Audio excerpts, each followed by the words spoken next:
বিভিন্ন অপরাধের অভিযোগে ১৩ বাংলাদেশি সহ ১০৩ জন বিদেশিকে আটক করেছে মালয়েশিয়ার অভিবাসন বিভাগ। স্থানীয় সময় রোববার সকালে রাজধানী কুয়ালালামপুরের চকিত বাজারে অভিযান চালায় কর্তৃপক্ষ।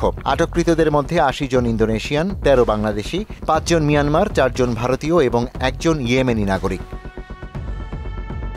আবাসন, শ্রম ও সীমান্ত আইন লঙ্ঘনের অভিযোগে ১৮,৫০০-এর বেশি অভিবাসীকে গ্রেপ্তার করেছে সৌদি সরকার। এর মধ্যে ১১,৮১৩ জনকে ধরা হয়েছে আবাসিক আইন লঙ্ঘনের জন্য, ৪,৩৬৬ জনকে সীমান্ত নিরাপত্তা আইন ও ২,৪৯০ জন শ্রম আইন লঙ্ঘনের অপরাধে গ্রেপ্তার হয়। সপ্তাহব্যাপী অভিযানে এদের গ্রেপ্তার করা হয়েছে বলে জানিয়েছে সৌদি স্বরাষ্ট্র মন্ত্রণালয়।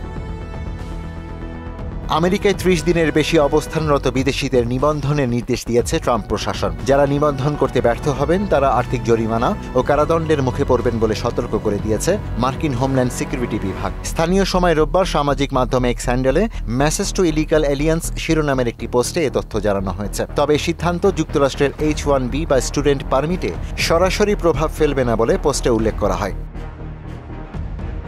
ইশতিয়াক হোসেন, মোহনা ডিজিটাল।